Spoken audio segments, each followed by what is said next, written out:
Hey guys, welcome back to AK's Rooftop Kitchen. இன்னைக்கு நம்ம பார்க்க போற டிஷ் roadside mushroom.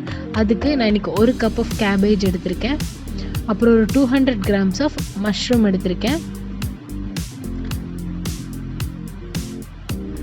இது ரெண்டையும் நம்ம பொரிக்கிறதுக்கு chilli powder, அதாவது நார்மலா நம்ம கடையில வாங்குற chicken chilli powder தான் நான் இன்னைக்கு யூஸ் பண்ண போறேன். அப்பதான் நமக்கு ரோட் சைடுல எப்படி கொடுக்கறாங்களோ அதோட டேஸ்ட் கிடைக்கும்.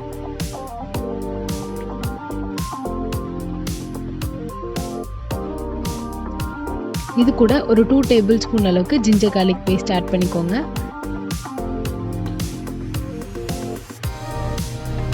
அப்புறம் ஒரு 50 ml of water. அதிகமா சேர்க்க வேணாம், ஏன்னா ஆல்ரெடி கேபேஜே தண்ணி விடும். அதை வச்சே நம்ம கம்ப்ளீட்டா இதை பிசைஞ்சிக்கலாம்.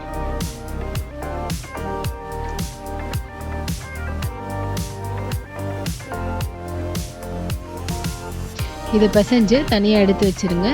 இப்போ நம்ம இன்னொரு கடாயில இதை டீப் ஃப்ரை பண்ற அளவுக்கு ஆயில் ஆட் பண்ணிக்கலாம்.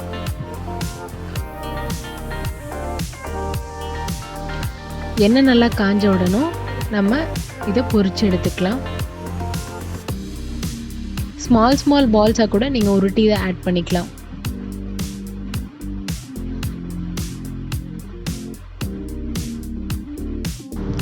கேபேஜும் மஷ்ரூமும் சீக்கிரமாக வெந்துடும். ஸோ இதை அதிக நேரம் நீங்கள் டீப் ஃப்ரை பண்ண தேவையில்லை.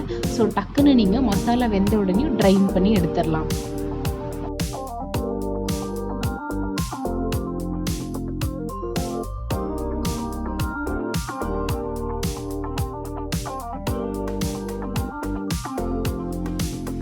இப்போது சாஸ் செய்கிறதுக்கு நான் ஒரு 3 மீடியம் சைஸ் டொமேட்டோவை வேக வச்சுருக்கேன்.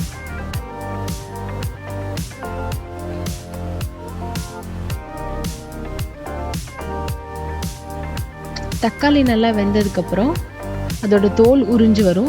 இந்த ஸ்டேஜில் நம்ம இதை ஒரு மிக்சியில் ட்ரான்ஸ்ஃபர் பண்ணிக்கலாம். சூடாக இருக்கனால நம்மளால தோல் உரிக்க முடியாது. ஸோ ஒரு டம்ளர் தண்ணி விட்டு அந்த தோலை ரிமூவ் பண்ணிக்கிறேன்.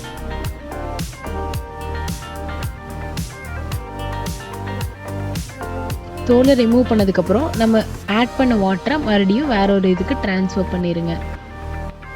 இப்போ இது கூட ஒரு 1.5 டீஸ்பூன் சில்லி பவுடர் ஆட் பண்ணிக்கோங்க.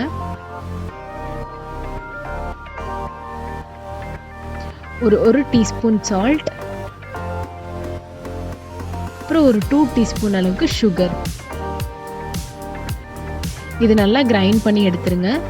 அப்புறம் இன்னொரு கடாயில நம்ம ஆயில் ஒரு 3 டேபிள் ஸ்பூன் அளவுக்கு விட்டுக்கலாம். இது கூட ஒரு லார்ஜ் சைஸ் ஆனியன் ஆட் பண்ணியிருக்கேன்.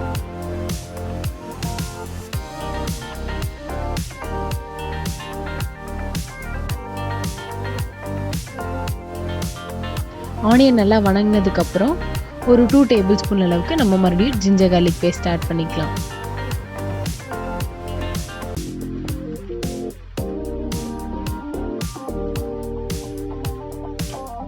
நல்லா பச்சை வாசனை போகிற வரைக்கும் வணக்கிக்கோங்க.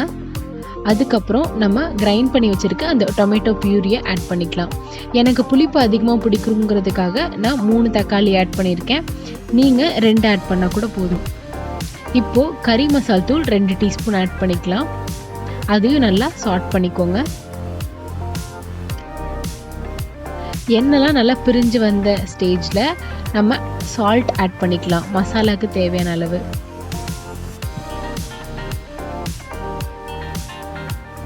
இது கூட இப்போ ஒரு 2 கிளாஸ் ஆஃப் வாட்டர் ஆட் பண்ணிக்கோங்க.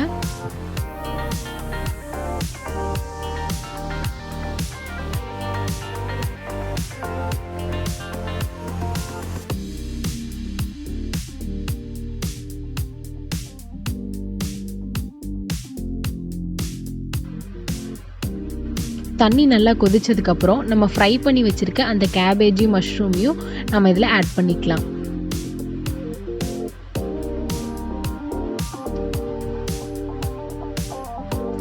நல்லா கிறிஸ்பியாக ஹார்டாக எவ்வளோ இருந்தாலும் நம்ம இதில் ஆட் பண்ண உடனே எல்லாமே ரொம்ப சாஃப்டாக மசாலா கன்சிஸ்டன்சிக்கு மாறிடும்.